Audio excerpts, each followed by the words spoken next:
"We don't know everything yet," Malcolm said. "We don't know what happened here."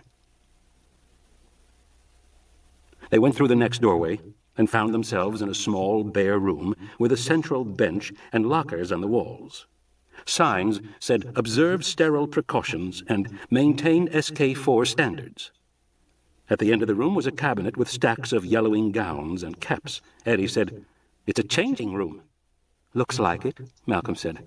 He opened a locker. It was empty except for a pair of men's shoes. He opened several other lockers. They were all empty. Inside one, a sheet of paper was taped. "Safety is everybody's business. Report genetic anomalies. Dispose of bio-waste properly. Halt the spread of DX now." "What's DX?" Eddie said. "I think," Malcolm said, "it's the name for this mysterious disease." At the far end of the changing room were two doors. The right-hand door was pneumatic, operated by a rubber foot panel set in the floor, but that door was locked, so they went through the left door, which opened freely. They found themselves in a long corridor with floor-to-ceiling glass panels along the right wall. The glass was scratched and dirty, but they peered through it into the room beyond, which was unlike anything Thorne had ever seen. The space was vast, the size of a football field. Conveyor belts crisscrossed the room at two levels, one very high, the other at waist level. At various stations around the room, clusters of large machinery with intricate tubing and swing arms stood beside the belts. Thorne shone his light on the conveyor belts. "An assembly line," he said. "But it looks untouched, like it's still ready to go," Malcolm said. "There are a couple of plants growing through the floor over there, but overall remarkably clean." "Too clean," Eddie said. Thorne shrugged. "If it's a clean room environment, then it's probably air-sealed," he said. "I guess it just stayed the way it was years ago." Eddie shook his head. "For years? Doc, I don't think so." "Then what do you think explains it?" Malcolm frowned, peering through the glass.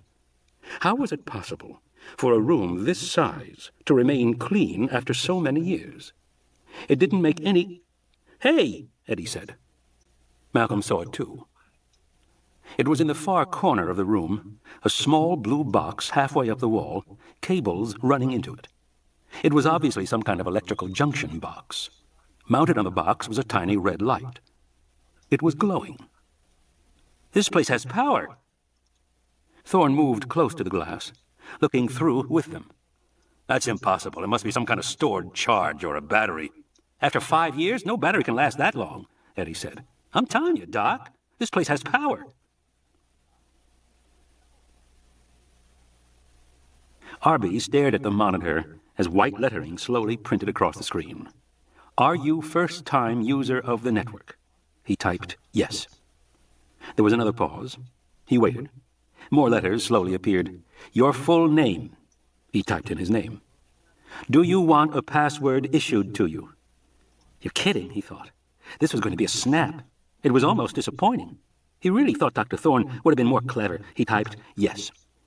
After a moment, "Your new password is VIG/&*849/. Please make a note of it." Sure thing, Arby thought. You bet I will. There was no paper on the desk in front of him. He patted his pockets, found a scrap of paper, and wrote it down. "Please re-enter your password now." He typed in the series of characters and numbers. There was another pause, and then more printing appeared across the screen. The speed of the printing was oddly slow and halting at times. After all this time, maybe the system wasn't working very... "Thank you. Password confirmed." The screen flashed and suddenly turned dark blue. There was an electronic chime, and then Arby's jaw dropped open as he stared at the screen, which read, "International Genetic Technologies, Site B, Local Node Network Services." It didn't make any sense. How could there be a Site B network? InGen had closed Site B years ago. Arby had already read the documents. And InGen was out of business, long since bankrupt. What network, he thought.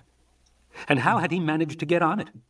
The trailer wasn't connected to anything. There were no cables or anything, so it must be a radio network already on the island. Somehow, he'd managed to log onto it. But how could it exist? A radio network needed power, and there was no power here. Arby waited. Nothing happened. The words just sat there on the screen. He waited for a menu to come up, but one never did. Arby began to think that perhaps the system was defunct, or hung up. Maybe it just let you log on, and then nothing happened after that. Or maybe he thought he was supposed to do something. He did the simplest thing, which was to press return. He saw remote network services available. Current work files, research, production, field rec, maintenance, administration. Last modified, 10-2-89, 10-5-89, 10-9-89, 11-12-89, 11-11-89. Stored data files. Video network. So it really was an old system. Files hadn't been modified for years. Wondering if it still worked, he clicked on Video Network. And to his amazement, he saw the screen begin to fill with tiny video images. There were 15 in all, crowding the screen, showing views of various parts of the island. Most of the cameras seemed to be mounted high up in trees or something, and they showed... He stared. They showed dinosaurs. He squinted. It wasn't possible. These were movies or something, he was saying, because in one corner he saw a herd of triceratops. In an adjacent square, some green lizard-looking things in high grass with just their heads sticking up. In another, a single stegosaurus ambling along. They must be movies, he thought. The Dinosaur Channel. But then, in another image, Arby saw the two connected trailers standing in the clearing. He could see the black photovoltaic panels glistening on the roof. He almost imagined he could see himself through the window of the trailer. Oh, my God, he thought. And in another image, he saw Thorne and Malcolm and Eddie get quickly into the Green Explorer and drive around the back of the laboratory, and he realized, with a shock, the pictures were all real.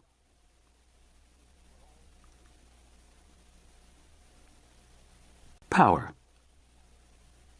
They drove the Explorer to the back of the main building, heading for the power station. On the way, they passed a little village to their right. Thorne saw 6 plantation-style cottages and a larger building marked Manager's Residence. It was clear that the cottages had once been nicely landscaped, but they were now overgrown, partially retaken by the jungle. In the center of the complex, they saw a tennis court, a drained swimming pool, a small gas pump in front of what looked like a little general store. Thorne said, "I wonder how many people they had here." Eddie said, "How do you know they're all gone?" "What do you mean?" "Doc, they have power. After all these years, there has to be an explanation for it." Eddie steered the car around the back of the loading bays and drove toward the power station directly ahead. The power station was a windowless, featureless concrete blockhouse marked only by a corrugated steel rim for ventilation around the top. The steel vents were long since rusted a uniform brown with flecks of yellow. Eddie drove the car around the block looking for a door. He found it at the back. It was a heavy steel door with a peeling, painted sign that said, "Caution, high voltage, do not enter." Eddie jumped out of the car and the others followed. Thorne sniffed the air. "Sulfur," he said. "Very strong," Malcolm said, nodding. Eddie tugged at the door. "Guys, I got a feeling..." The door opened suddenly with a clang, banging against the concrete wall. Eddie peered into darkness inside. Thorne saw a dense maze of pipes, a trickle of steam coming out of the floor. The room was extremely hot. There was a loud, constant whirring sound. Eddie said, "I'll be damned." He walked forward, looking at the gauges, many of which were unreadable, the glass thickly coated with yellow. The joints of the pipes were also rimmed with yellow crust. Eddie wiped away some of the crust with his finger. "Amazing," he said. "Sulfur?" "Yeah, sulfur. Amazing." He turned toward the source of the sound, saw a large circular vent, a turbine inside. The turbine blades, spinning rapidly, were dull yellow. "And that's sulfur, too?" Thorne said. "No," Eddie said. "That must be gold. Those turbine blades are gold alloy." "Gold?" "Yeah, it would have to be very inert." He turned to Thorne. "You realize what all this is? It's incredible. So compact and efficient. Nobody has figured out how to do this. The technology is..." "You're saying it's geothermal?" Malcolm said. "That's right," Eddie said. "They've tapped a heat source here, probably gas or steam, which is piped up through the floor over there. Then the heat is used to boil water in a closed cycle, that's the network of pipes up there, and turn the turbine there, which makes electric power. Whatever the heat source, geothermal's almost always corrosive as hell. Most places, maintenance is brutal, but this plant still works. Amazing." Along one wall was a main panel which distributed power to the entire laboratory complex. The panel was flecked with mold and dented in several spots. "Doesn't look like anybody's been in here in years," he said. "And a lot of the power grid is dead, but the plant itself is still going. Incredible." Thorne coughed in the sulphurous air and walked back into the sunlight. He looked up at the rear of the laboratory. One of the loading bays seemed in good shape, but the other had collapsed. The glass at the rear of the building was shattered. Malcolm came to stand beside him. "I wonder if an animal hit the building." "You think an animal could do that much damage?" Malcolm nodded. "Some of these dinosaurs weigh 40, 50 tons. A single animal has the mass of a whole herd of elephants. That could easily be damaged from an animal, yes. You notice that path running there? That's a game trail going past the loading bays and down the hill. It could have been animals, yes." Thorne said, "Didn't they think of that when they released the animals in the first place?" "Oh, I'm sure they just planned to release them for a few weeks or months, then round them up when they were still juvenile. I doubt they ever thought they—" They were interrupted by a crackling electrical hiss, like static. It was coming from inside the Explorer. Behind them, Eddie hurried toward the car with a worried look. "I knew it," Eddie said. "Our communications module is frying. I knew we should have put in the other one." He opened the door to the Explorer and climbed in the passenger side, picked up the handset, pressed the automatic tuner. Through the windshield, he saw Thorne and Malcolm coming back toward the car. And then the transmission locked. "Into the car," said a scratchy voice. "Who is this?" "Dr. Thorne, Dr. Malcolm, get in the car." As Thorne arrived, Eddie said, "Doc, it's that damn kid." "What?" Thorne said. "It's Arby." Over the radio, Arby was saying, "Get in the car, I can see it coming." "What's he talking about?" Thorne said, frowning. "He's not here, is he? Is he on this island?" The radio crackled. "Yes, I'm here, Dr. Thorne." "But how the hell did he—" "Dr. Thorne, get in the car." Thorne turned purple with anger. He bunched his fists. How did that little son of a bitch manage to do this? He grabbed the handset from Eddie. "Arby, goddammit, it's coming," Eddie said. "What's he talking about? He sounds completely hysterical." "I can see it on the television, Dr. Thorne." Malcolm looked around at the jungle. "Maybe we should get in the car," he said quietly. "What does he mean, television?" Thorne said. He was furious. Eddie said, "I don't know, Doc, but if he's got a feed in the trailer, we can see it too." He flicked on the dashboard monitor. He watched as the screen glowed to life. "That damn kid," Thorne said. "I'm going to wring his neck." "I thought you liked that kid," Malcolm said. "I do, but—" "Chaos at work," Malcolm said, shaking his head. Eddie was looking at the monitor. "Oh, shit," he said.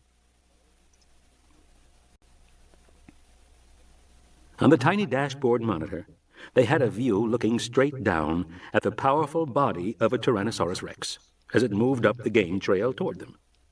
Its skin was a mottled reddish-brown, the color of dried blood. In dappled sunlight, they could clearly see the powerful muscles of its haunches. The animal moved quickly, without any sign of fear or hesitation. Staring, Thorne said, "Everybody in the car." The men climbed hurriedly in. On the monitor, the Tyrannosaur moved out of view of the camera. But sitting in the Explorer, they could hear it coming. The earth was shaking beneath them, swaying the car slightly. Thorne said, "Ian, what do you think we should do?" Malcolm didn't answer.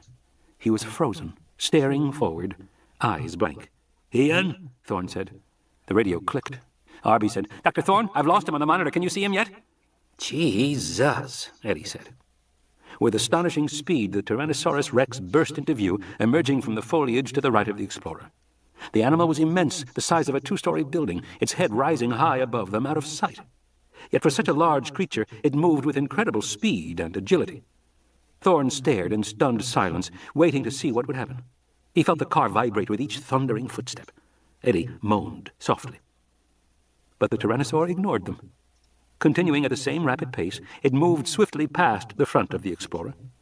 They hardly had a chance to see it before its big head and body disappeared into the foliage to the left. Now they saw only the thick, counterbalancing tail, some 7 feet in the air, swinging back and forth with each footstep as the animal moved on. So fast, Thorne thought. Fast. The giant animal had emerged, blocked their vision, and then was gone again. He was not accustomed to seeing something that big move so fast.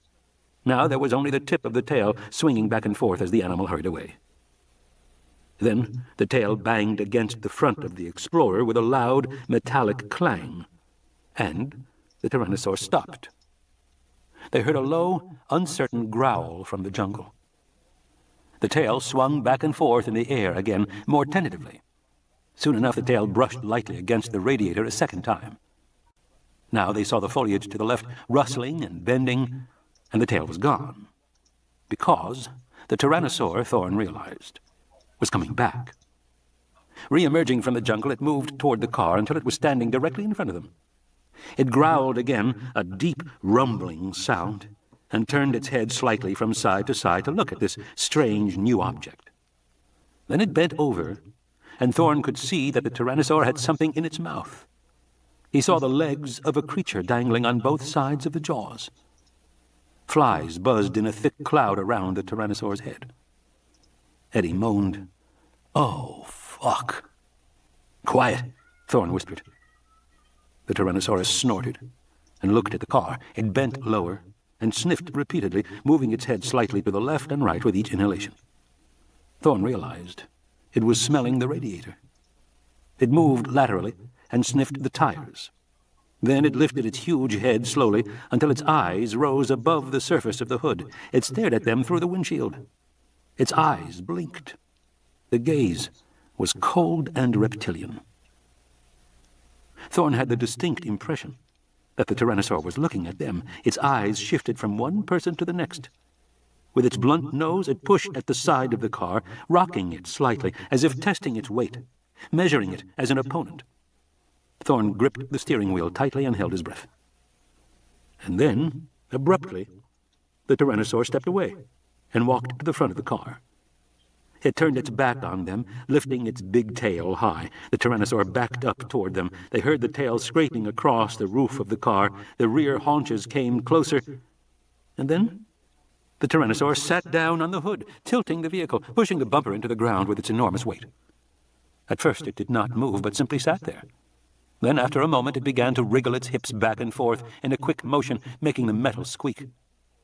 "What the hell?" Eddie said.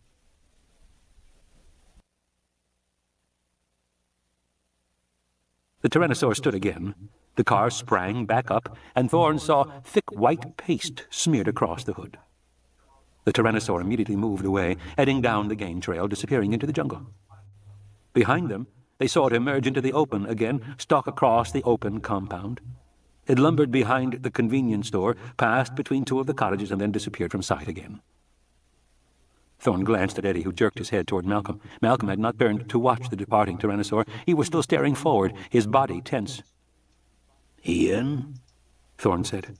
He touched him on the shoulder. Malcolm said, "Is he gone?" "Yes, he's gone." Ian Malcolm's body relaxed, his shoulders dropping. He exhaled slowly. His head sagged to his chest. He took a deep breath and raised his head again. "You've got to admit," he said, "you don't see that every day." "Are you okay?" Thorne said. "Yeah, sure, I'm fine." He put his hand on his chest, feeling his heart. "Of course I'm fine. After all, that was just a small one." "Small?" Eddie said. "You call that thing small?" "Yes, for a Tyrannosaur.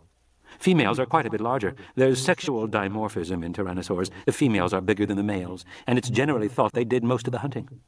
But we may find that out for ourselves." "Wait a minute," Eddie said. "What makes you so sure he was a male?" Malcolm pointed to the hood of the car, where the white paste now gave off a pungent odor. "He scent-marked territory." "So maybe females can also mark—" "Very likely they can," Malcolm said, "but anal scent glands are found only among males. And you saw how he did it." Eddie stared unhappily at the hood. "I hope we can get that stuff off," he said. "I brought some solvents, but I wasn't expecting, dino musk." The radio clicked. "Dr. Thorne?" Arby said. "Dr. Thorne, is everything all right?" "Yes, Arby, thanks to you," he said. "Then why are you waiting?" "Dr. Thorne? Didn't you see Dr. Levine?" "Not yet, no." Thorne reached for his sensor unit, but it had fallen to the floor. He bent over and picked it up. Levine's coordinates had changed. "He's moving." "I know he's moving. Dr. Thorne?" "Yes, Arby," Thorne said, and then he said, "Wait a minute. How do you know he's moving?" "Because I can see him," Arby said. "He's riding a bicycle." Kelly came into the front of the trailer, yawning and pushing her hair back from her face. "Who are you talking to, Arb?" She stared at the monitor and said, "Hey, pretty neat." "I got onto the Site B network," he said. "What network?" "It's a radio LAN, Kel. For some reason, it's still up." "Is that right? But how did—" "Kids," Thorne said over the radio, "if you don't mind, we're looking for Levine." Arby picked up the handset. "He's riding a bicycle down a path in the jungle. It's pretty steep and narrow. I think he's following the same path as a Tyrannosaur," Kelly said. "As the what?" Thorne put the car in gear, driving away from the power station toward the worker compound. He went past the gas station and then between the cottages. He followed the same path the Tyrannosaur had taken. The game trail was fairly wide, easy to follow. "We shouldn't have those kids here," Malcolm said gloomily. "It's not safe." "Not much we can do about it now," Thorne said. He clicked the radio. "Arby, do you see Levine now?" The car bounced through what had once been a flower bed and around the back of the manager's residence. It was a large two-story building built in a tropical colonial style with hardwood balconies all around the upper floor. Like the other houses, it was overgrown. The radio clicked. "Yes, Dr. Thorne, I see him." "Where is he?" "He's following the Tyrannosaur on his bicycle." Following the Tyrannosaur, Malcolm sighed. "I should never have gotten involved with him." "We all agree on that," Thorne said. He accelerated, driving past a section of broken stone wall which seemed to mark the outer perimeter of the compound. The car plunged on into jungle, following the game trail. Over the radio, Arby said, "Do you see him yet?" "Not yet." The trail became progressively narrower, twisting as it ran down the hillside. They came around a curve and suddenly saw a fallen tree blocking the path. The tree had been denuded in the center, its branches stripped and broken, presumably because large animals had repeatedly stepped over it. Thorne braked to a stop in front of the tree. He got out and walked around to the back of the Explorer. "Doc," Eddie said, "let me do it." "No," Thorne said. "If anything happens, you're the only one who can repair the equipment. You're more important, especially now that we have the kids." Standing behind the car, Thorne lifted the motorcycle off the carrier hooks. He swung it down, checked the battery charge, and rolled it to the front of the car. He said to Malcolm, "Give me that rifle," and slung the rifle around his shoulder. Thorne took a headset from the dashboard and put it over his head. He clipped the battery pack to his belt, placed the microphone alongside his cheek. "You two go back to the trailer," Thorne said. "Take care of the kids."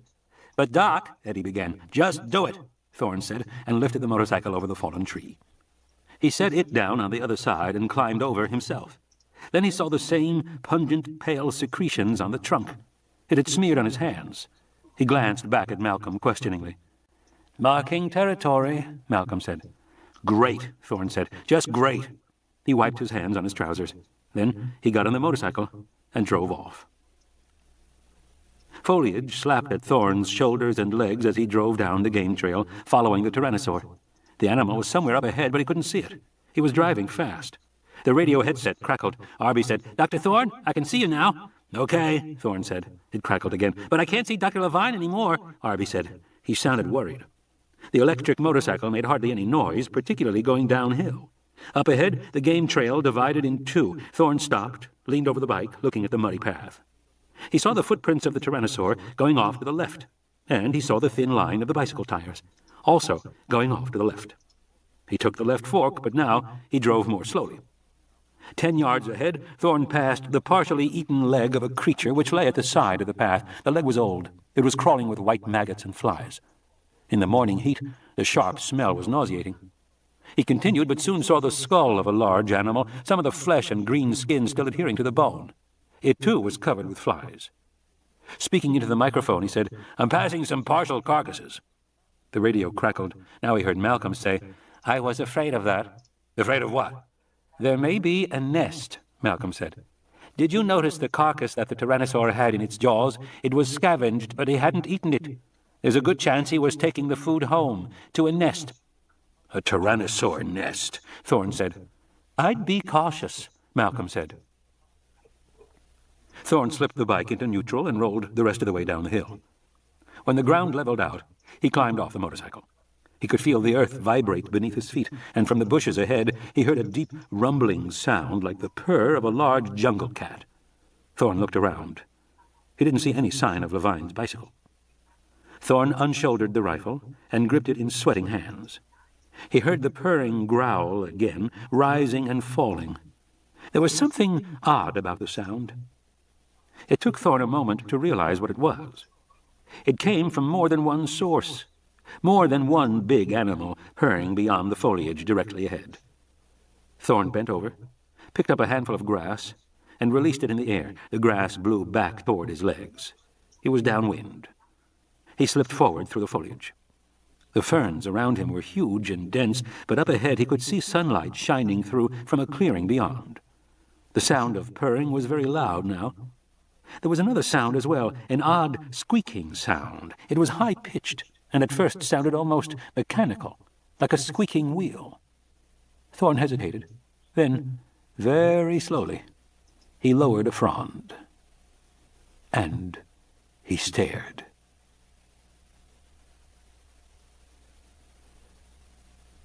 Nest. In the mid-morning light, two enormous tyrannosaurs, each 20 feet high, loomed above him. Their reddish skin had a leathery appearance. Their huge heads were fierce-looking, with heavy jaws and large, sharp teeth. But somehow, here the animals conveyed no sense of menace to Thorne. They moved slowly, almost gently, bending repeatedly over a large circular rampart of dried mud nearly 4 feet high. The two adults held bits of red flesh in their jaws as they ducked their heads below the mud wall. The movement was greeted by a frantic, high-pitched squeaking sound which stopped almost immediately. Then, when the adults lifted their heads again, the flesh was gone. There was no question. This was the nest. And Malcolm had been right. One tyrannosaur was noticeably larger than the other. In a few moments, the squeaking resumed. It sounded to Thorne like baby birds. The adults continued to duck their heads, feeding the unseen babies. A bit of torn flesh landed on the top of the mud mound. As he watched, Thorne saw an infant tyrannosaur rise into view above the rampart and start to scramble over the side. The infant was about the size of a turkey, with a large head and very large eyes. Its body was covered with a fluffy red down, which gave it a scraggly appearance. A ring of pale white down circled its neck. The infant squeaked repeatedly, and it crawled awkwardly toward the meat, using its weak forearms. But when it finally reached the carrion, it jabbed, biting the flesh decisively with tiny, sharp teeth. It was busily eating the food when it screeched in alarm and started to slide down the outer wall of dried mud. Immediately, the mother tyrannosaur dropped her head and intercepted the baby's fall, then gently nudged the animal back inside the nest. Thorne was impressed by the delicacy of her movements, the attentive way she cared for her young. The father, meanwhile, continued to tear small pieces of meat. Both animals kept up a continuous purring growl, as if to reassure the infants. As Thorne watched, he shifted his position. His foot stepped on a branch. There was a sharp crack. Immediately, both adults jerked their heads up. Thorne froze. He held his breath. The tyrannosaurs scanned the area around the nest, looking intently in every direction. Their bodies were tense, their heads alert. Their eyes flicked back and forth, accompanied by little head jerks. After a moment, they seemed to relax again. They bobbed their heads up and down and rubbed their snouts against each other. It seemed to be some kind of ritual movement, almost a dance. Only then did they resume feeding the infants. When they had calmed down, Thorne slipped away, moving quietly back to the motorcycle. Harvey whispered over the headset, "Dr. Thorne, I can't see you." Thorne didn't answer. He tapped the microphone with his finger to signal that he had heard. Harvey whispered, "I think I know what Dr. Levine is. He's off to your left." Thorne tapped the mic again and turned. To his left, among ferns, he saw a rusted bicycle. It said, "Property InGen Corporation." It was leaning against a tree. Not bad, Harvey thought, sitting in the trailer and watching the remote videos as he clicked on them. He now had the monitor divided into quarters. It was a good compromise between lots of views and images large enough to see. One of the views looked down from above on the two tyrannosaurs in the secluded clearing. It was mid-morning. The sun shone brightly on the muddy, trampled grass of the clearing. In the center, he saw a round, steep-walled nest of mud. Inside the nest were 4 mottled white eggs about the size of footballs. There were also some broken egg fragments and 2 baby tyrannosaurs looking exactly like featherless, squeaking birds. They sat in the nest with their heads turned up like baby birds, mouths gaping wide, waiting to be fed. Kelly watched the screen and said, "Look how cute they are." And then she added, "We should be out there." Harvey didn't answer her. He was not at all sure he wanted to be any closer. The adults were being very cool about it, but Harvey found the idea of these dinosaurs very unnerving in some deep way that he couldn't analyze. Harvey had always found it reassuring to organize, to create order in his life. Even arranging the images neatly on the computer monitor was calming to him. But this island was a place where everything was unknown and unexpected, where you didn't know what would happen. He found that troubling. On the other hand, Kelly was excited. She kept making comments about the tyrannosaurs, how big they were, the size of their teeth. She seemed entirely enthusiastic, without any fear at all. Harvey felt annoyed with her. "Anyway," she said, "what makes you think you know where Dr. Levine is?" Harvey pointed to the image of the nest on the monitor. "Watch." "I see it." "No. Watch, Cal." As they stared at the screen, the image moved slightly. It panned to the left, then centered again. "See that?" Arby said. "So what? Maybe the wind is blowing the camera or something." Arby shook his head. "No, Kel, he's up in the tree. Levine's moving the camera." "Oh." A pause. She watched again. "You might be right." Arby grinned. That was about all he could expect to get from Kelly. "Yeah, I think so. But what's Dr. Levine doing in the tree? Maybe he's adjusting the camera." They listened to Thorne's breathing over the radio.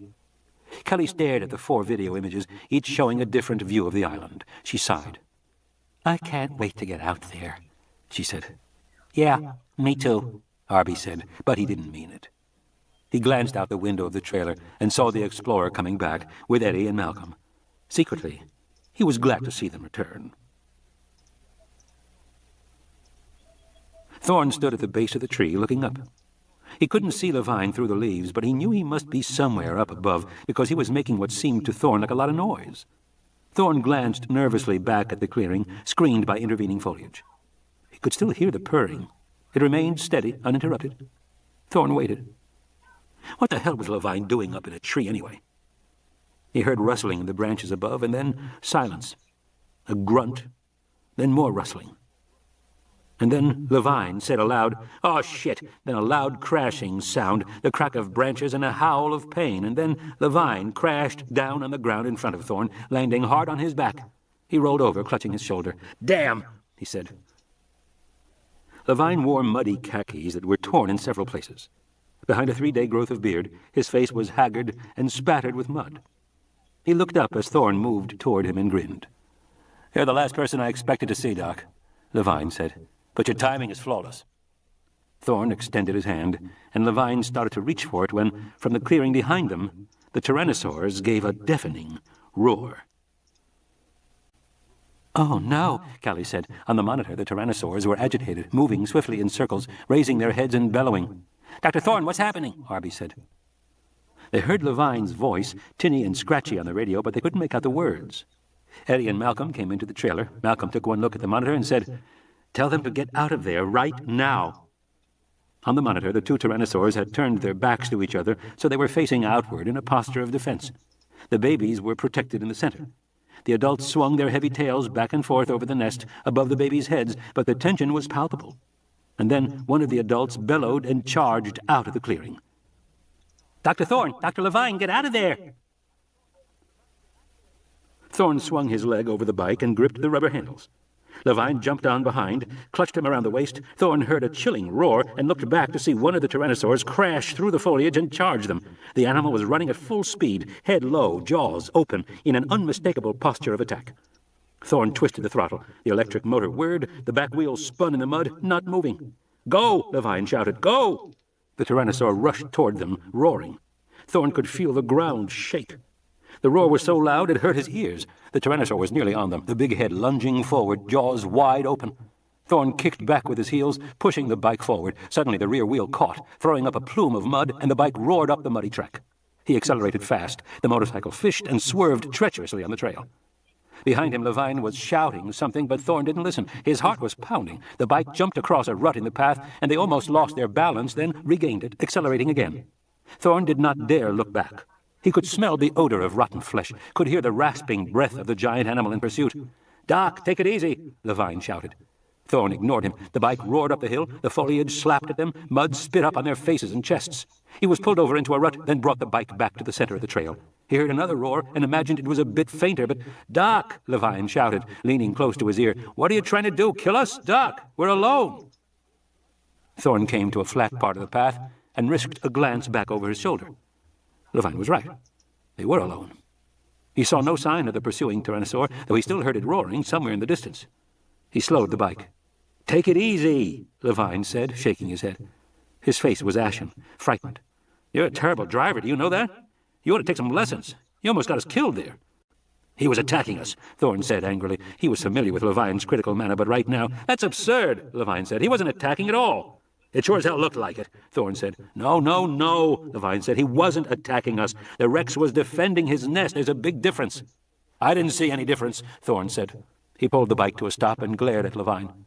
"In point of fact," Levine said, "if the Rex had decided to chase you, we'd be dead right now. but he stopped almost immediately. He did? Thorne said. There's no question about it, Levine said in his pedantic manner. The Rex only intended to scare us off and defend his territory. He'd never leave the nest unguarded unless we took something or disrupted the nest. I'm sure he's back there with his mate right now, hovering over the eggs, not going anywhere. Then I guess we're lucky he's a good parent, Thorne said, gunning the motor. Of course he's a good parent, Levine continued. Any fool could tell that. Didn't you see how thin he was? He's been neglecting his own nourishment to feed his offspring. Probably been doing it for weeks. A Tyrannosaurus Rex is a complex animal with complex hunting behavior. And he has complex child-rearing behavior as well. I wouldn't be surprised if adult tyrannosaurs have an extended parenting role that lasts for months. He may teach his offspring to hunt, for example. Start by bringing in small, wounded animals and letting the youngsters finish them off, that kind of thing. It'll be interesting to find out exactly what he does. Why are we waiting here? Through Thorne's earpiece, the radio crackled. Malcolm said, It would never occur to him to thank you for saving his life.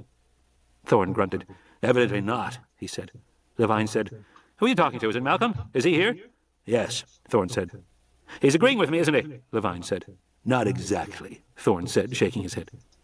Look, Doc, Levine said, I'm sorry if you got upset, but there was no reason for it. The truth is, we were never in danger, except from your bad driving. Fine. That's fine. Thorne's heart was still pounding in his chest. He took a deep breath, swung the bike to the left, and headed down a wider path back toward their camp. Sitting behind him, Levine said, I'm very glad to see you, Doc. I really am. Thorne didn't answer. He followed the path downward, through foliage. They descended to the valley, picking up speed. Soon they saw the trailers in the clearing below. Levine said, Good, you brought everything. And the equipment's working? Everything in good condition? It all seems to be fine. Perfect, Levine said. Then this is just perfect. Maybe not, Thorne said. Through the back window of the trailer, Kelly and Arby were waving cheerfully through the glass. You're kidding, Levine said. Fourth configuration. Approaching the chaotic edge, elements show internal conflict, an unstable and potentially lethal region. Ian Malcolm. Levine. They came running across the clearing, shouting, Dr. Levine, you're safe. They hugged Levine, who smiled despite himself. He turned to Thorne. Doc, Levine said, this was very unwise. Why don't you explain that to them? Thorne said. They're your students. Kelly said, Don't be mad, Dr. Levine. It was our decision, Arby explained to Levine. We came on our own. On your own? Levine said. We thought you'd need help, Arby said, and you did. He turned to Thorne. Thorne nodded. Yes, they've helped us. And we promise we won't get in the way, Kelly said. You go ahead and do whatever you have to do, and we will just... The kids were worried about you, Malcolm said, coming up to Levine, because they thought you were in trouble. Anyway, what's the big rush? Eddie said. I mean, you build all these vehicles and then you leave without them. I had no choice, Levine said. The government has an outbreak of some new encephalitis on its hands. They've decided it's related to the occasional dinosaur carcass that washes up there. Of course, the whole idea is idiotic. But that won't stop them from destroying every animal on this island the minute they find out about it. I had to get here first. Time is short. So you came here alone, Malcolm said. Nonsense, Ian. Stop pouting. I was going to call you as soon as I verified this was the island. And I didn't come here alone. I had a guide named Diego, a local man who swore he had been on this island as a kid years before. And he seemed entirely knowledgeable. He led me up the cliff without any problem. And everything was going just fine until we were attacked at the stream, and Diego... Attacked? Malcolm said. By what? I didn't really see what it was, Levine said. It happened extremely fast. The animal knocked me down and tore the backpack, and I don't really know what happened after that. Possibly the shape of my pack confused it because I got up and started running again, and it didn't chase me. Malcolm was staring at him. You were damn lucky, Richard. Yes, well, I ran for a long time. When I looked back, I was alone in the jungle and lost. I didn't know what to do, so I climbed a tree. That seemed like a good idea, and then, around nightfall, the velociraptors showed up. Velociraptors? Arby said. Small carnivores, Levine said. Basic theropod body shape, long snout, binocular vision, roughly 2 meters tall, weighing perhaps 90 kilos. Very fast, intelligent, nasty little dinosaurs, and they travel in packs. And last night, there were 8 of them jumping all around my tree trying to get to me, all night long, jumping and snarling, jumping and snarling. I didn't get any sleep at all. Ah, that's a shame, Eddie said.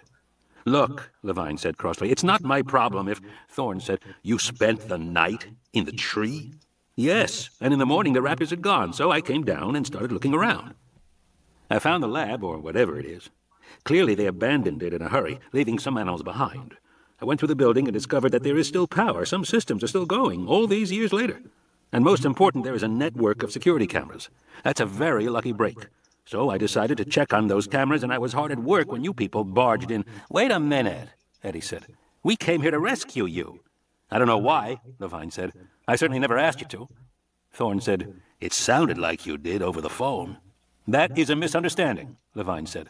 I was momentarily upset because I couldn't work the phone. You've made that phone too complicated, Doc. That's the problem. So, shall we get started? Levine paused.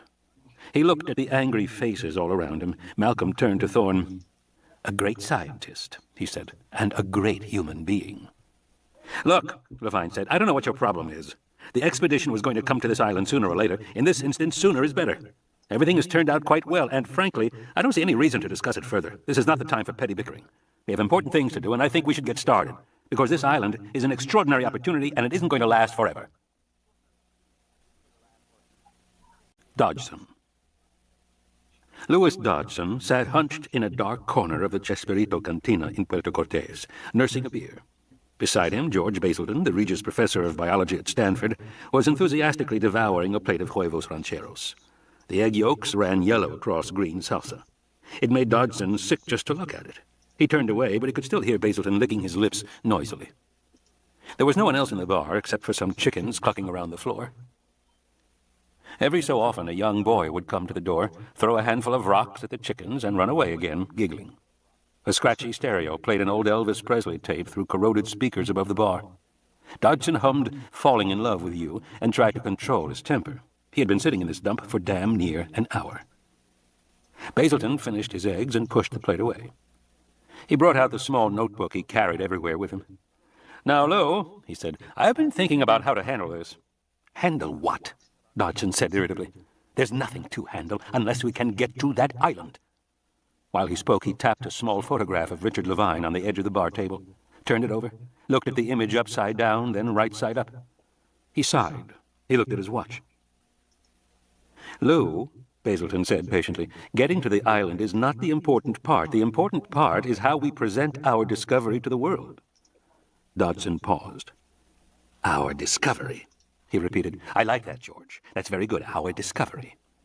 Well, that's the truth, isn't it? Basilton said with a bland smile. InGen is bankrupt, its technology lost to mankind. A tragic loss, as I have said many times on television, but under the circumstances, anyone who finds it again has made a discovery. I don't know what else you would call it. As Henri Poincaré put it, okay, Dodgson said, so we make a discovery. And then what? Hold a press conference? Absolutely not, Basilton said, looking horrified. A press conference would appear extremely crass. It would open us up to all sorts of criticism. No. A discovery of this magnitude must be treated with decorum. It must be reported, Lou. Reported? In the literature. Nature, I imagine. Yes. Dodgson squinted. You want to announce this in an academic publication? What better way to make it legitimate? Basilton said. It's entirely proper to present our findings to our scholarly peers. Of course it will start a debate, but what will that debate consist of? An academic squabble, professors sniping at professors, which will fill the science pages of the newspapers for 3 days until it is pushed aside by the latest news on breast implants. And in those 3 days, we will have staked our claim. You'll write it. Yes, Basilton said. And later, I think, an article in American Scholar, or perhaps Natural History. A human interest piece, what this discovery means for the future, what it tells us about the past, all that. Dodgson nodded. He could see that Basilton was correct, and he was reminded once again how much he needed him, and how wise he had been to add him to the team. Dodgson never thought about public reaction, and Basilton thought about nothing else. Well, that's fine, Dodgson said. But none of it matters unless we get to that island. He glanced at his watch again. He heard a door open behind him, and Dodgson's assistant, Howard King, came in, pulling a heavy-set Costa Rican man with a mustache. The man had a weathered face and a sullen expression. Dodgson turned on his stool. Is this the guy? Yes, Lou. What's his name? Gandoka. Senor Gandoka. Dodgson held up the photo of Levine. You know this man? Gandoka hardly glanced at the photo. He nodded. Si, Senor Levine. That's right. Senor fucking Levine. When was he here? A few days ago. He left with Dieguito, my cousin. They're not back yet. And where did they go? Dodgson asked. Isla Sorna. Good. Dodgson drained his beer, pushed the bottle away. You have a boat? He turned to King. Does he have a boat? King said, He's a fisherman. He has a boat. Gandoka nodded. A fishing boat, see. Good. I want to go to Isla Sorna, too. Si, senor, but today the weather... I don't care about the weather, Dodgson said. The weather will get better. I want to go now. Perhaps later, now. Gandoka spread his hands. I am very sorry, senor, Dodgson said. Show him the money, Howard. King opened a briefcase. It was filled with 5,000 Cologne notes. Gandoka looked, picked up one of the bills, inspected it. He put it back carefully, shifted on his feet a little. Dodgson said, I want to go now. Si, senor, Gandoka said. We'll leave when you are ready. That's more like it, Dodgson said. How long to get to the island? Perhaps 2 hours, senor? Fine, Dodgson said. That'll be fine. The hide. Here we go. There was a click as Levine connected the flexible cable to the Explorer's power winch and flicked it on. The cable turned slowly in the sunlight.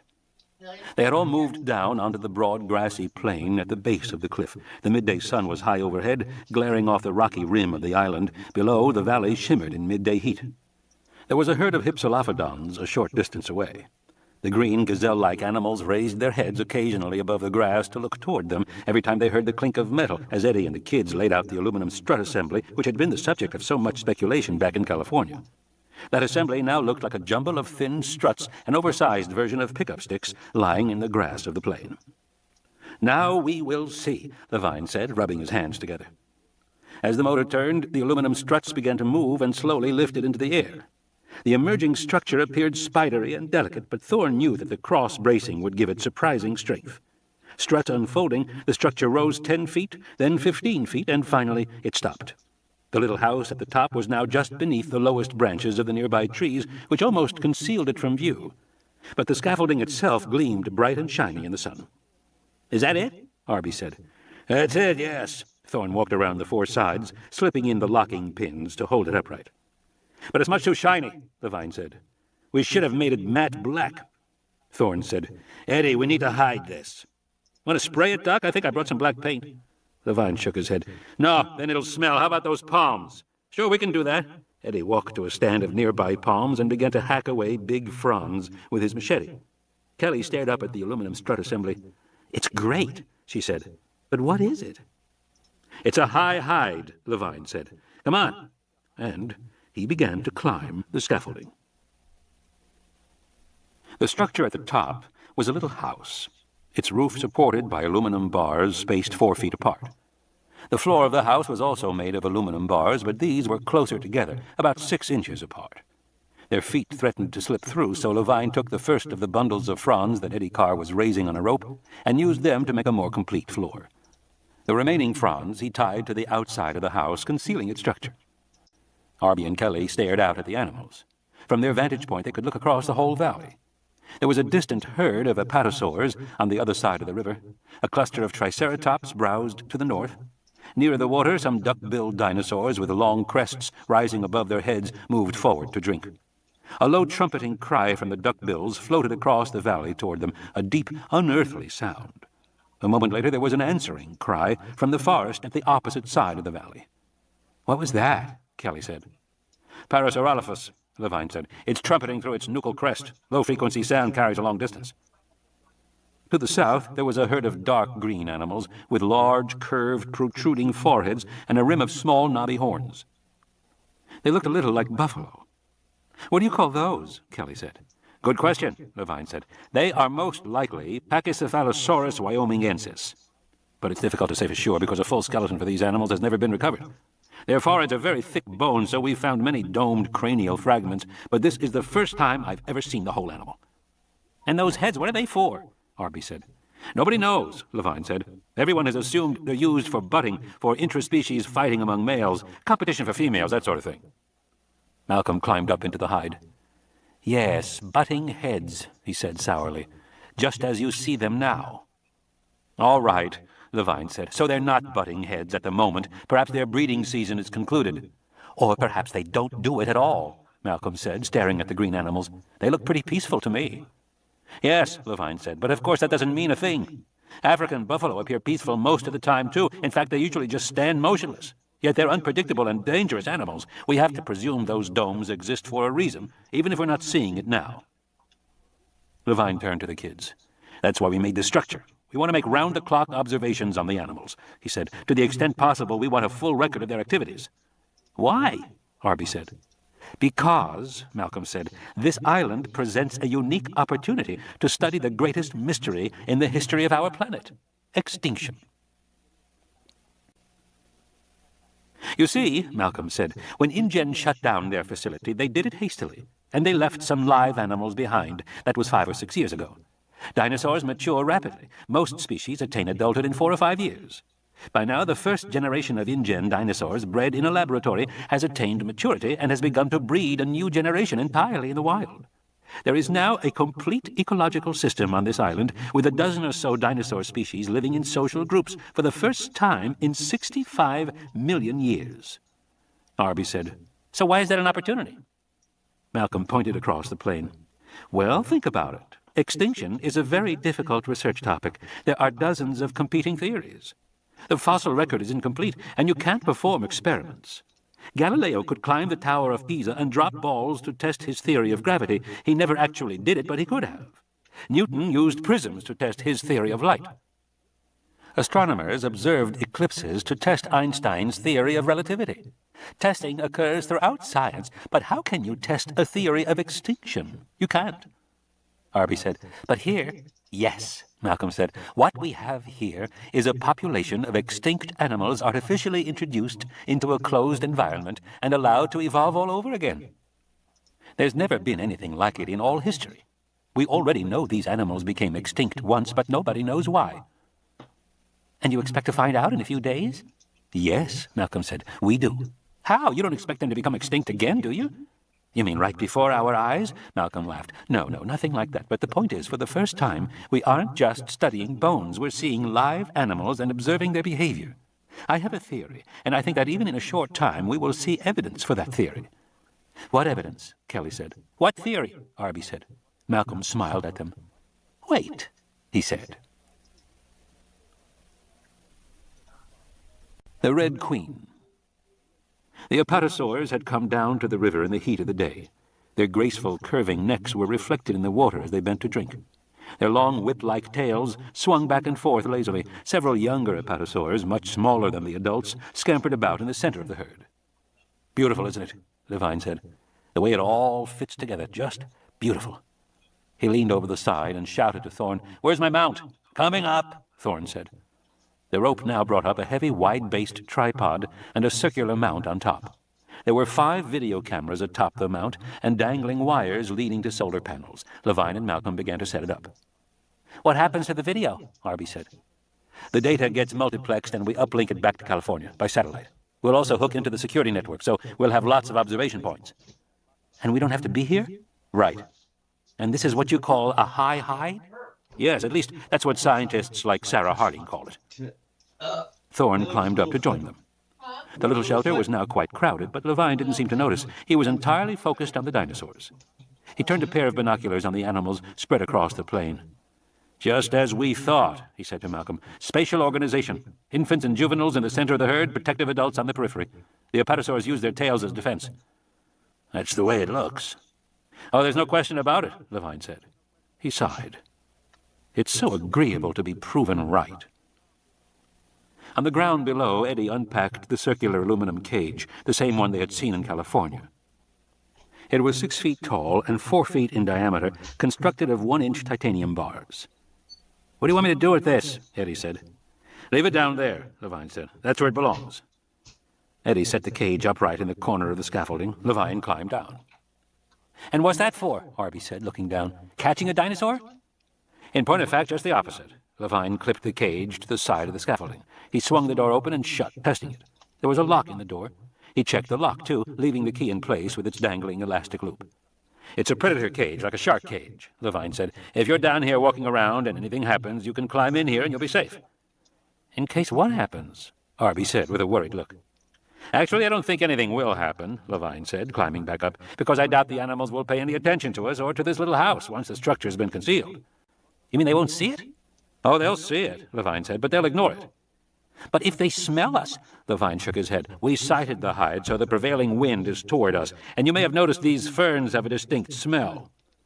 It was a mild, slightly tangy odor, almost like eucalyptus. Arby fretted. But suppose they decide to eat the ferns?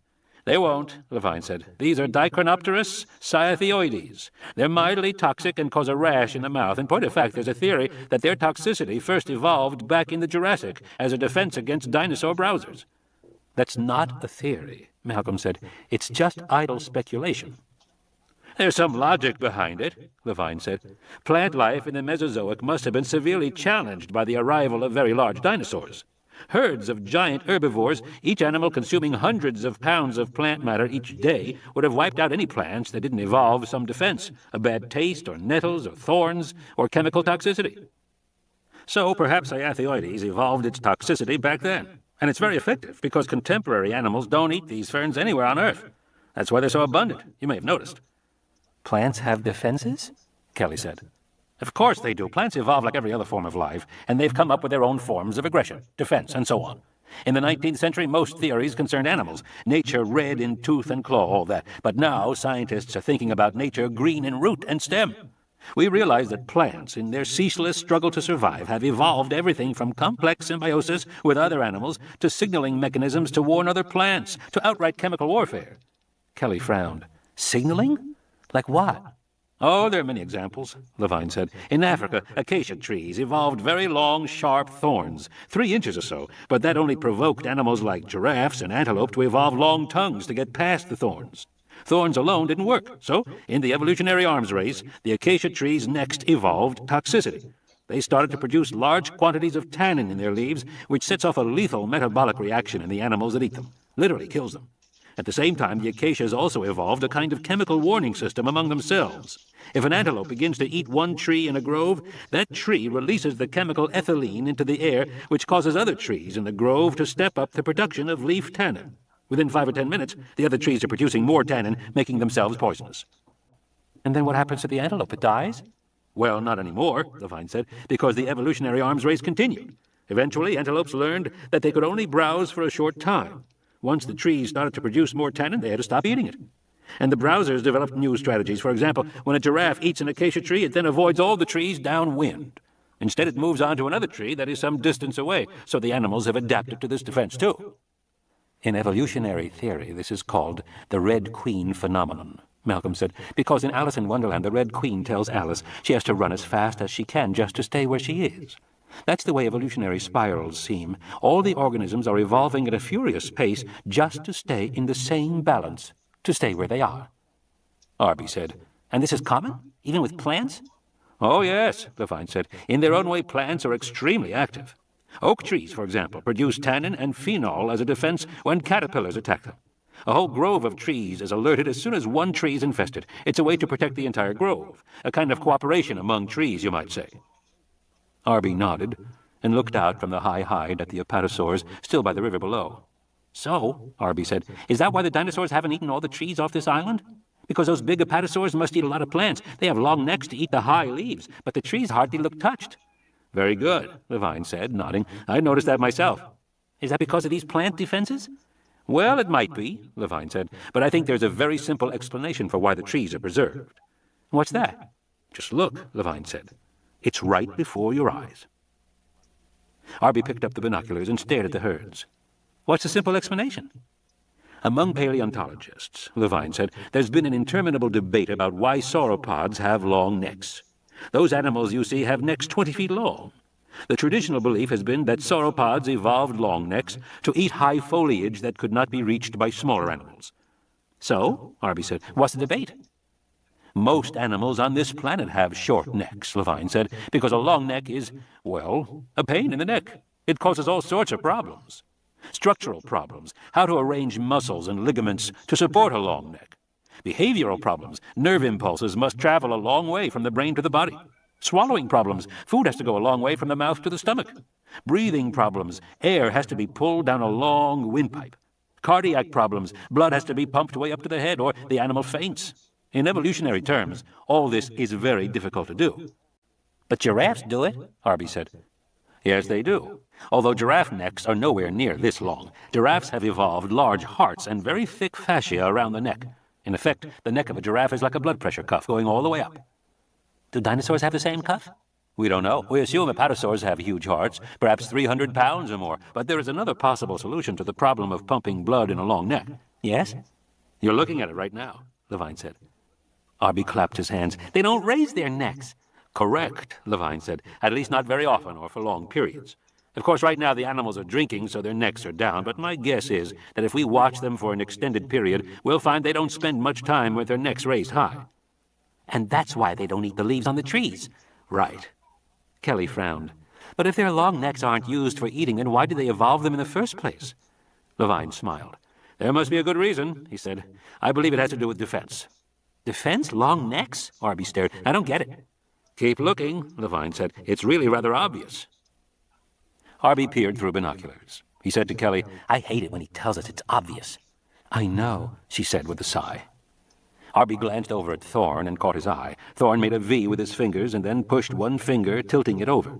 The movement forced the second finger to shift too, so the two fingers were connected. If it was a clue, he didn't get it. He didn't get it. He frowned. Thorne mouthed, "Bridge." Arby looked and watched the whip-like tails swing back and forth over the younger animals. I get it, Arby said. They use their tails for defense, and they need long necks to counterbalance the long tails. It's like a suspension bridge. Levine squinted at Arby. You did that very fast, he said. Thorne turned away, hiding a smile. But I'm right, Arby said. Yes, Levine said. Your view is essentially correct. Long necks exist because the long tails exist. It's a different situation in theropods, which stand on two legs. But in quadrupeds, there needs to be a counterbalance for the long tail, or the animal would simply tip over. Malcolm said, Actually, there is something much more puzzling about this apatosaur herd. Oh, Levine said. What's that? There are no true adults, Malcolm said. Those animals we see are very large by our standards, but in fact, none of them has attained full adult size. I find that perplexing. Do you? It doesn't trouble me in the least, Levine said. Unquestionably, it is simply because they haven't had enough time to reach maturity. I'm sure apatosaurs grow more slowly than the other dinosaurs. After all, large mammals like elephants grow more slowly than small ones. Malcolm shook his head. That's not the explanation, he said. Oh, then what? Keep looking, Malcolm said, pointing out over the plain. It's really rather obvious. The kids giggled. Levine gave a little shiver of displeasure. What is obvious to me, he said, is that none of the species appear to have attained full adulthood.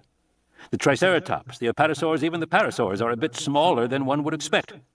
This argues for a consistent factor, some element of diet, the effects of confinement on a small island, perhaps even the way they were engineered, but I don't consider it particularly remarkable or worrisome. Maybe you're right, Malcolm said. And then again, maybe you're not.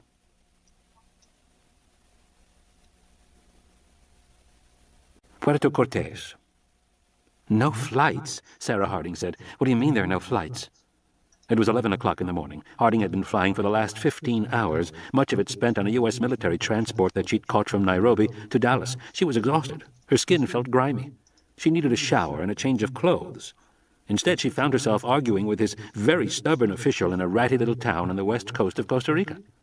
Outside, the rain had stopped, but the sky was still gray, with low-hanging clouds over the deserted airfield.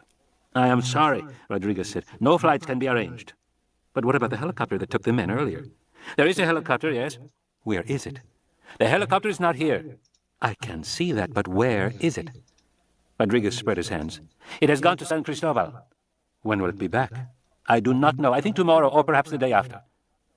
Senor Rodriguez, she said firmly, I must get to that island today. I understand your wish, Rodriguez said, but I cannot do anything to help this. What do you suggest? Rodriguez shrugged. I could not make a suggestion. Is there a boat that will take me? I do not know of a boat. This is a harbor, Harding said. She pointed out the window. I see all sorts of boats out there. I know, but I do not believe one will go to the islands. The weather is not so favorable. But if I were to go down to... Yes, of course, Rodriguez sighed. Of course you may ask. which was how she found herself, shortly after 11 o'clock on a rainy morning, walking down the rickety wooden dock with her backpack on her shoulder. 4 boats were tied up to the dock, which smelled strongly of fish, but all the boats seemed to be deserted. All the activity was at the far end of the dock, where a much larger boat was tied up. Beside the boat, a red Jeep Wrangler was being strapped for loading, along with several large steel drums and wooden crates of supplies. She admired the car in passing. It had been specifically modified, enlarged to the size of the Land Rover Defender, the most desirable of all field vehicles. Changing this Jeep must have been an expensive alteration, she thought. Only for researchers with lots of money. Standing on the dock, a pair of Americans in wide-brimmed sun hats were shouting and pointing as the Jeep lifted lopsidedly into the air and was swung onto the deck of the boat with an ancient crane. She heard one of the men shout, "Careful! Careful!" as the Jeep thudded down hard on the wooden deck. "Damn it, be careful!" Several workmen began to carry the boxes onto the ship. The crane swung back to pick up the steel drums. Harding went over to the nearest man and said politely, "Excuse me, but I wonder if you could help me." The man glanced at her. He was medium height, with reddish skin and bland features. He looked awkward in new khaki safari clothes. His manner was preoccupied and tense. "I'm busy now," he said, and turned away. "Manuel, watch it, that's sensitive equipment."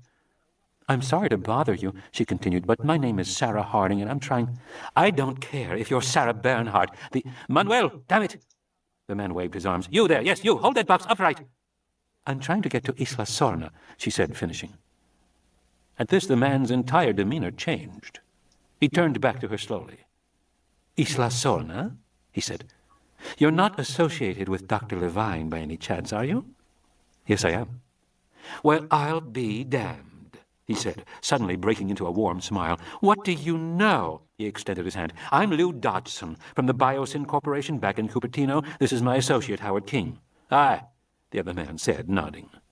Howard King was younger and taller than Dodgson, and he was handsome in a clean-cut California way. Sarah recognized his type, a classic beta male animal, subservient to the core. And there was something odd about his behavior toward her. He moved a little away and seemed as uncomfortable around her as Dodgson now seemed friendly. "And up there," Dodgson continued, pointing onto the deck, "is our third, George Basilton." Harding saw a heavy-set man on the deck, bent over the boxes as they came on board. His shirt-sleeves were soaked in sweat. She said, "Are you all friends of Richard?" "We're on our way over to see him right now," Dodgson said, "to help him out." He hesitated, frowning at her. "But, he didn't tell us about you—" She was suddenly aware then of how she must appear to him, a short woman in her 30s, wearing a rumpled shirt, khaki shorts, and heavy boots. Her clothes dirty, her hair unkempt after all the flights. She said, "I know Richard through Ian Malcolm. Ian and I are old friends." "I see." He continued to stare at her as if he was unsure of her in some way. She felt compelled to explain. "I've been in Africa. I decided to come here at the last minute," she said. "Doc Thorne called me." "Oh, of course, Doc." The man nodded and seemed to relax, as if everything now made sense to him. She said, "Is Richard all right?" "Well, I certainly hope so, because we're taking all this equipment to him." "You're going to Sorna now?" "We are, if this weather holds," Dodgson said, glancing at the sky. "We should be ready to go in 5 or 10 minutes. You know, you're welcome to join us if you need a ride," he said cheerfully. "We could use the company. Where's your stuff?" "I've only got this," she said, lifting her small backpack. "Traveling light, eh? Well, good, Miss Harding. Welcome to the party." He seemed entirely open and friendly now. It was such a marked change from his earlier behavior, but she noticed that the handsome man, King, remained distinctly uneasy. King turned his back to her and acted very busy, shouting at the workmen to be careful with the last of the wooden crates, which were marked Biosyn Corporation in stenciled lettering. She had the impression he was avoiding looking at her. And she still hadn't gotten a good look at the third man on deck. It made her hesitate. "You're sure it's all right?" "Of course it's all right. We'd be delighted," Dodgson said. "Besides, how else are you going to get there? There's no planes. The helicopter is gone." "I know, I checked." "Well, then you know. If you want to get to the island, you'd better go with us." She looked at the Jeep on the boat and said, "I think Doc must already be there with his equipment." At the mention of that, the second man, King, snapped his head around in alarm. But Dodgson just nodded calmly and said, "Yes, I think so. He left last night, I believe." "That's what he said to me." "Right," Dodgson nodded. "So he's already there. At least I hope he is." From on deck there were shouts in Spanish, and a captain in greasy overalls came and looked over the side. "Senor Dodgson, we are ready." Good, Dodgson said. Excellent. Climb aboard, Miss Harding. Let's get going. King. Spewing black smoke, the fishing boat chugged out of the harbor, heading toward open sea. Howard King felt the rumble of the ship's engines beneath his feet, heard the creak of the wood. He listened to the shouts of the crewmen in Spanish.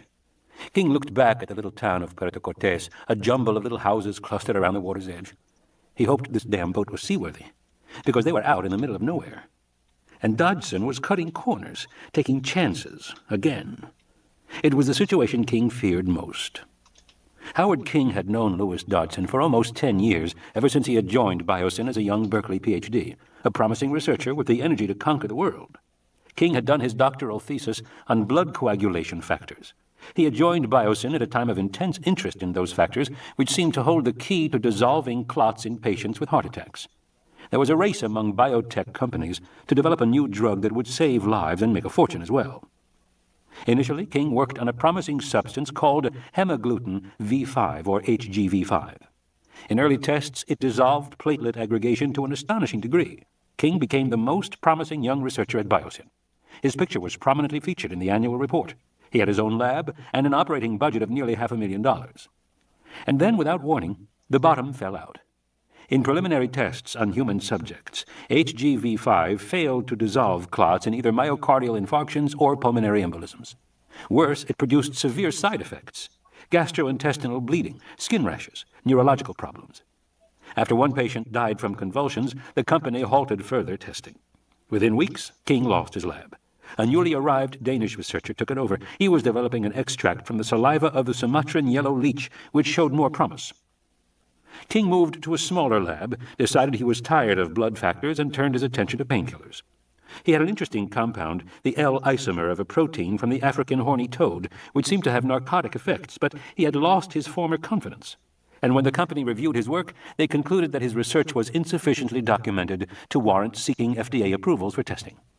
His horny toad project was summarily cancelled. King was then 35 and twice a failure. His picture no longer graced the annual report. It was rumored that the company would probably let him go at the next review period. When he proposed a new research project, it was rejected at once. It was a dark time in his life. Then Louis Dodgson suggested they have lunch. Dodgson had an unsavory reputation among the researchers. He was known as the Undertaker because of the way he took over the work of others and prettied it up as his own. In earlier years, King never would have been seen with him, but now he allowed Dodgson to take him to an expensive seafood restaurant in San Francisco. "Research is hard," Dodgson said sympathetically. "You can say that again," King said. "Hard and risky," Dodgson said. "The fact is, innovative research rarely pans out, but does management understand? No. If the research fails, you're the one who's blamed. It's not fair." "Tell me," King said. "But that's the name of the game." Dodgson shrugged and speared a leg of soft-shell crab. King said nothing. "Personally, I don't like risk," Dodgson continued, "and original work is risky. Most new ideas are bad, and most original work fails. That's the reality. If you feel compelled to do original research, you can expect to fail. That's all right if you work in a university where failure is praised and success leads to ostracism. But in industry, no, original work in industry is not a wise career choice. It's only going to get you into trouble, which is where you are right now, my friend." "What can I do?" King said. "Well," Dodgson said, "I have my own version of the scientific method. I call it focused research development. If only a few ideas are going to be good, why try to find them yourself? It's too hard. Let other people find them. Let them take the risk. Let them go for the so-called glory. I'd rather wait and develop ideas that already show promise. Take what's good and make it better. Or at least make it different enough so that I can patent it, and then I own it. Then it's mine." King was amazed at the straightforward way that Dodgson admitted he was a thief. He didn't seem in the least embarrassed. King poked at his salad for a while. "Why are you telling me this?" "Because I see something in you," Dodgson said. "I see ambition, frustrated ambition. And I'm telling you, Howard, you don't have to be frustrated. You don't even have to be fired from the company at the next performance review, which is exactly what's going to happen. How old is your kid?" "4, King said. "Terrible to be out of work with a young family. And it won't be easy to get another job. Who's going to give you a chance now? By 35, a research scientist has already made his mark, or he's not likely to." I don't say that's right, but that's how they think. King knew that's how they thought, at every biotechnology company in California. But Howard, Dodgson said, leaning across the table, lowering his voice, a wonderful world awaits you if you choose to look at things differently. There's a whole other way to live your life. I really think you should consider what I'm saying. 2 weeks later, King became Dodgson's personal assistant in the Department of Future Biogenic Trends, which was how Biosyn referred to its efforts at industrial espionage. And in the years that followed, King had once again risen swiftly at Biosyn, this time because Dodgson liked him. Now King had all the accoutrements of success, a Porsche, a mortgage, a divorce, a kid he saw on weekends. All because King had proven to be the perfect second in command, working long hours, handling the details, keeping his fast-talking boss out of trouble. And in the process, King had come to know all the sides of Dodgson, his charismatic side, his visionary side, and his dark, ruthless side. King told himself that he could handle the ruthless side, that he could keep it in check, that over the years he had learned how to do that. But sometimes he was not so sure, like now. Because here they were, in some rickety, stinking fishing boat, heading out into the ocean off some desolate village in Costa Rica, and in this tense moment, Dodgson has suddenly decided to play some kind of game, meeting this woman and deciding to take her along.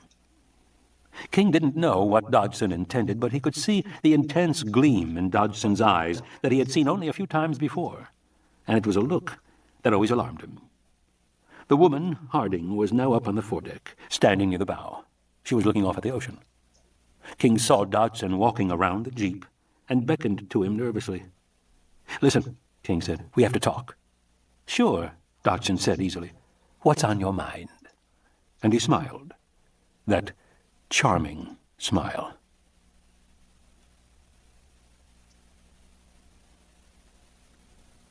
Harding. Sarah Harding stared at the gray, menacing sky. The boat rolled in the heavy offshore swell. The deckhands scrambled to tie down the jeep, which threatened repeatedly to break free. She stood in the bow, fighting seasickness. On the far horizon, dead ahead, she could just see the low black line that was their first glimpse of Isla Sorna. She turned and looked back, and saw Dodgson and King were huddled by the railing amidships in intense conversation. King seemed to be upset, gesticulating rapidly. Dodgson was listening and shaking his head. After a moment, he put his arm on King's shoulder. He seemed to be trying to calm the younger man down. Both men ignored the activity around the jeep, which was odd, she thought, considering how worried they had been earlier about the equipment. Now they didn't seem to care. As for the third man, Basilton, she had of course recognized him, and she was surprised to find him here on this little fishing boat. Basilton had shaken her hand in a perfunctory way, and he had disappeared below decks as soon as the ship pulled away from the dock. He had not reappeared. But perhaps he was seasick too. As she continued to watch, she saw Dodgson break away from King and hurry over to supervise the deckhands. Left alone, King went to check on the straps that lashed the boxes and barrels to the deck farther aft. The boxes marked Biosyn. Harding had never heard of the Biosyn Corporation. She wondered what connection Ian and Richard had with it. Whenever Ian was around her, he had always been critical, even contemptuous of biotechnology companies. And these men seemed to be unlikely friends. They were too rigid, too geeky. But then, she reflected, Ian did have strange friends. They were always showing up unexpectedly at his apartment. The Japanese calligrapher, the Indonesian gamelan troupe, the Las Vegas juggler in a shiny bolero jacket, that weird French astrologer who thought the earth was hollow. And then there were his mathematician friends. They were really crazy.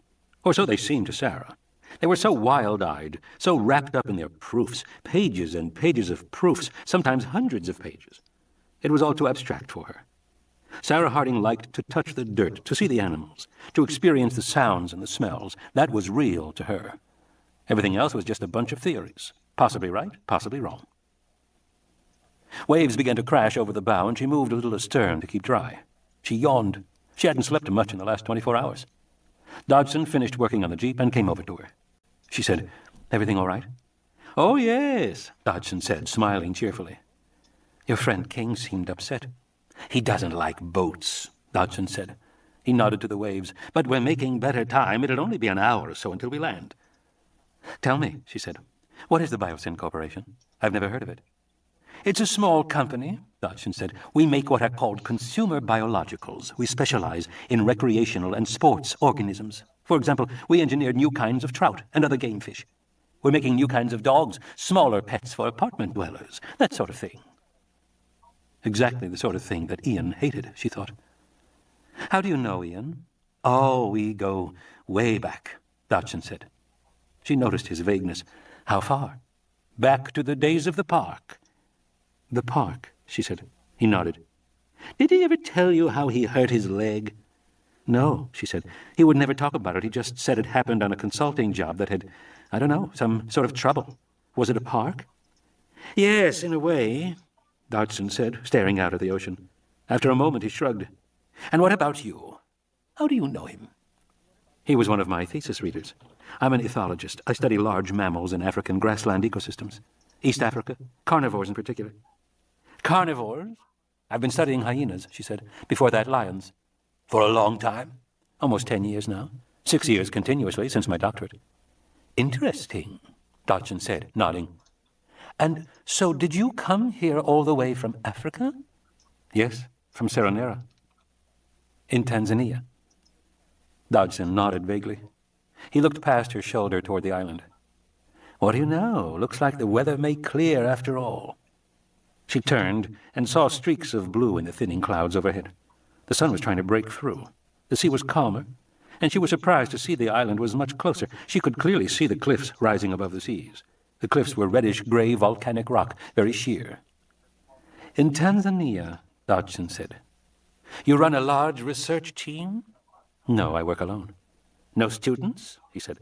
I'm afraid not. It's because my work just isn't very glamorous. The big savanna carnivores in Africa are primarily nocturnal, so my research is mostly conducted at night. Must be hard on your husband. Oh, I'm not married, she said with a little shrug. I'm surprised, he said. After all, a beautiful woman like you. I never had time, she said quickly. To change the subject, she said, Where do you land on this island? Dodgson turned to look. They were now close enough to the island to see the waves crashing, high and white, against the base of the cliffs. They were only a mile or two away. It's an unusual island, Dodgson said. This whole region of Central America is volcanic. There are something like 30 active volcanoes between Mexico and Colombia. All these offshore islands were at one time active volcanoes, part of the central chain, but unlike the mainland, the islands are now dormant, haven't erupted for 1,000 years or so. So, we're seeing the outside of the crater? Exactly. The cliffs are all the result of erosion from rainfall, but the ocean erodes the base of the cliffs too. Those flat sections on the cliff, you see, are where the ocean cut in at the bottom, and huge areas of the cliff face were undermined and just cleaved, falling straight down into the sea. It's all soft volcanic rock. And so you land. There are several places on the windward side where the ocean has cut caves into the cliff. And at 2 of those places the caves meet rivers flowing out from the interior, so they're passable. He pointed ahead. You see, there, you can just now see one of the caves. Sarah Harding saw a dark, irregular opening cut into the base of the cliff. All around it, the waves crashed, plumes of white water rising 50 feet up into the air. You're going to take this boat into that cave there? If the weather holds, yes. Dodgson turned away. Don't worry, it's not as bad as it looks. Anyway, you were saying about Africa. When did you leave Africa? Right after Doc Thorne called. He said he was going with Ian to rescue Richard and asked if I wanted to come. And what did you say? I said I'd think about it. Dodgson frowned. You didn't tell him you were coming? No, because I wasn't sure I wanted to. I mean, I'm busy. I have my work, and it's a long way. For an old lover, Dodgson said, nodding sympathetically. She sighed. Well, you know, Ian. Yes, I know Ian, Dodgson said. Quite a character. That's one way to put it, she said. There was an awkward silence. Dodgson cleared his throat. I'm confused, he said. Who exactly did you tell you were coming here? Nobody, she said. I just jumped on the next plane and came. But what about your university, your colleagues? She shrugged. There wasn't time, and as I said, I work alone. She looked again at the island. The cliffs rose high above the boat. They were only a few hundred yards away. The cave appeared much larger now, but the waves crashed high on either side. She shook her head. It looks pretty rough. Don't worry, Dodgson said. See, the captain's already making for it. We'll be perfectly safe once we're passing through, and then It should be very exciting. The boat rolled and dipped in the sea, an uncertain motion. She gripped the railing. Beside her, Dodson grinned. "See what I mean? Exciting, isn't it?" He seemed suddenly energized, almost agitated. His body became tense. He rubbed his hands together. "No need to worry, Miss Harding. I can't allow anything to happen to—" She didn't know what he was talking about, but before she could reply, the nose of the boat dipped again, kicking up spray, and she stumbled a little. Dodgson bent over quickly, apparently to steady her, but it seemed as if something went wrong. His body struck against her legs, then lifted, and then another wave crashed over them, and she felt her body twist, and she screamed and clutched at the railing, but it was all happening too fast. The world upended and swirled around her. Her head clanged once on the railing, and then she was tumbling, falling through space. She saw the peeling paint on the hull of the boat sliding past her. She saw the green ocean rush up toward her, and then she was shocked with the sudden stinging cold as she plunged into the rough, heaving sea and sank beneath the waves into darkness. The Valley. "This is going extremely well," Levine said, rubbing his hands together. "Far beyond my expectations, I must say. I couldn't be more pleased." He was standing in the high hide with Thorne, Eddie, Malcolm, and the kids, looking down on the valley floor below. Everyone was sweating inside the little observation hut. The midday air was still and hot. Around them, the grassy meadow was deserted. Most of the dinosaurs had moved beneath the trees into the cool of the shade. The exception was the herd of apatosaurs, which had left the trees to return to the river, where they were now drinking once again. The huge animals clustered fairly tightly around the water's edge. In the same vicinity, but more spread out, were the high-crested parasaurolophosaurs. These somewhat smaller dinosaurs positioned themselves near the apatosaur herd. Thorne wiped sweat out of his eyes and said, "Why exactly are you pleased?" "Because of what we're seeing here," Malcolm said. He glanced at his watch and wrote an entry in his notebook. "We're getting the data that I hoped for. It's very exciting." Thorne yawned, sleepy in the heat. "Why is it exciting? The dinosaurs are drinking. What's the big deal?" "Drinking again," Levine corrected him, "for the second time in an hour. At midday, such fluid intake is highly suggestive of the thermoregulatory strategies these large creatures employ." "You mean they drink a lot to stay cool?" Thorne said, always impatient with jargon. "Yes, clearly they do drink a lot, but in my view, their return to the river may have another significance entirely." "Which is?" Come, Levine said, pointing. "Look at the herds. Look how they're arranged spatially. We are seeing something that no one has witnessed before or even suspected for dinosaurs. We're seeing nothing less than interspecies symbiosis." "We are?" "Yes," Levine said. "The apatosaurs and the parasaurs are together. I saw them together yesterday, too. I'll bet they're always together when they're out on the open plain. Undoubtedly. You are wondering why." "Undoubtedly," Thorne said. "The reason," Levine said, "is that the apatosaurs are very strong but weak-sighted, whereas the parasaurs are smaller but have very sharp vision. So the two species stay together because they provide a mutual defense, just the way zebras and baboons stay together on the African plain. Zebras have a good sense of smell, and baboons have good eyesight. Together they're more effective against predators than either is alone." "And you think this is true of the dinosaurs because—" "It's rather obvious," Levine said. "Just look at the behavior. When the two herds were alone, each clustered tightly among themselves.